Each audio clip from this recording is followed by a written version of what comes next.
প্রতীক হিসাবে বরাদ্দ দিতে গড়িমসি করছে। প্রিয় বরিশালবাসী, নির্বাচন কমিশনের আরো ত্রুটি রয়েছে। আমরা বলেছিলাম যারা নির্বাচনে অংশগ্রহণ করবে তাদেরকে অবশ্যই সশরীরে এসে আমাদের নির্বাচনী হলফনামা জমা দিতে হবে। কিন্তু আমরা দেখতে পাচ্ছি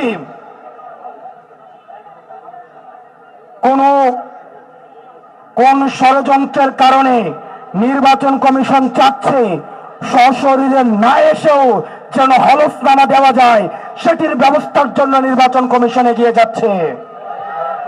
প্রিয় বরিশালবাসী, আমরা আপনাদের কাছে প্রশ্ন রাখতে চাই, আপনারা কি চান আপনাদের প্রতিনিধি, আপনার বরিশালের প্রতিনিধি নির্বাচিত হবে কিন্তু তিনি থাকবেন ভারতে?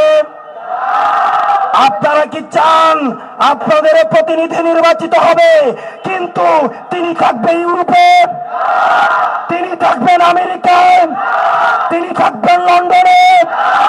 আমার যেই প্রতিনিধি নির্বাচিত হবে তিনি অবশ্যই আমার এলাকায় আমার সাথে থাকতে হবে।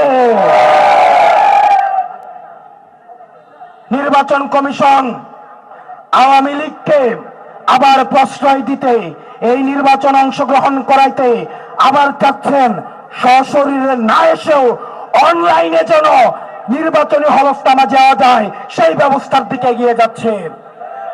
আমরা স্পষ্ট ভাষায় বলতে চাই, হুদা কমিশনের পরিণতি আপনারা ভুলে যাবেন না,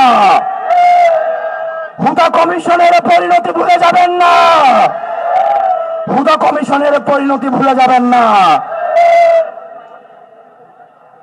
নির্বাচন কমিশনের পুনর্গঠন প্রয়োজন। এই সিলেক্টিভ নির্বাচন কমিশন দিয়ে গ্রহণযোগ্য নির্বাচন কোনোদিনও সম্ভব না। সূর্য পশ্চিম দিকে উঠতে পারে, আসমান জমিনে নামতে পারে, কিন্তু এই নির্বাচন কমিশন দিয়ে গ্রহণযোগ্য নির্বাচন সম্ভব না। এই নির্বাচন কমিশনকে বলতে চাই, আপনারা যদি আমাদের রেজিস্ট্রেশন এবং শাপলা প্রতীক নিয়ে গড়িমসি করেন, আমরা রাজনৈতিকভাবে সেটির মোকাবেলা করব। আমরা 500 টাকা দিয়ে টোকাই ধরে এনে আমাদের জনসমাবেশে আমরা লুকানি না। আমরা 200 টাকা দিয়ে, 500 টাকা দিয়ে, আমরা চাঁদাবাজদের টাকা নিয়ে, আমরা টোকাই দিয়ে আমরা কোন জনসমাবেশ করি না।